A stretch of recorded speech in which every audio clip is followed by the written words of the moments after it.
The end. Everything has an end. The end of life starts taking its course at birth.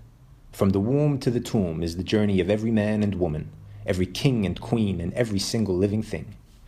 So as we go on living this life forgetful of the end, we stray from being mindful. To enjoy each and every moment of pain, of struggle, of happiness, of success, of learning for growth. To understand that growth is a never-ending process, takes self-discipline to be held responsible for our own actions and reactions, our own emotions and choices. We must understand that we are always wrong. It is a matter of making the best wrong decision, as there is no way of being 100% certain. To continue to run or strive for certainty is to dive into a river of insanity, as no mind can withhold the long-lasting thoughts of self-doubt. It is a matter of picking our fights, choosing which inner battles we will take on, as we must accept defeat within ourselves.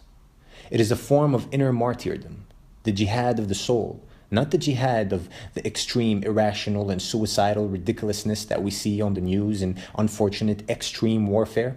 That is psychopathic. What I mean by choosing our end is to choose the end within.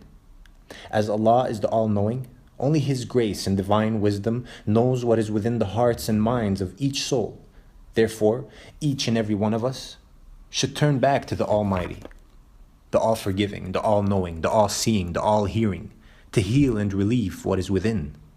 As our inner peace, our inner freedom, our inner self is all we will end up with at death. Everything, every achievement, every physical reality will be left behind when we experience the life of the end, the hereafter, the life of the grave. All that is left behind is merely a tool that has accompanied us throughout our journey. However, our inner achievements are attached to our soul, which is who we really are.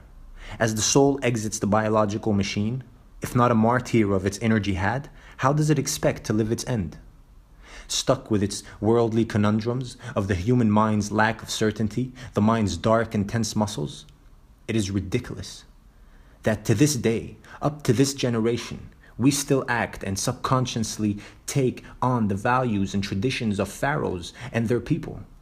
They had buried themselves with their riches, thinking they would enjoy such lifestyle after death. But all has been left behind for people like you and I to visit as a museum and a tourist destination. Whereas those righteous souls chosen by the Almighty have left behind places of worship, spiritually uplifting believers and non-believers alike. Polarity is evident. Polarity is clear again. So we all have a responsibility to choose our end.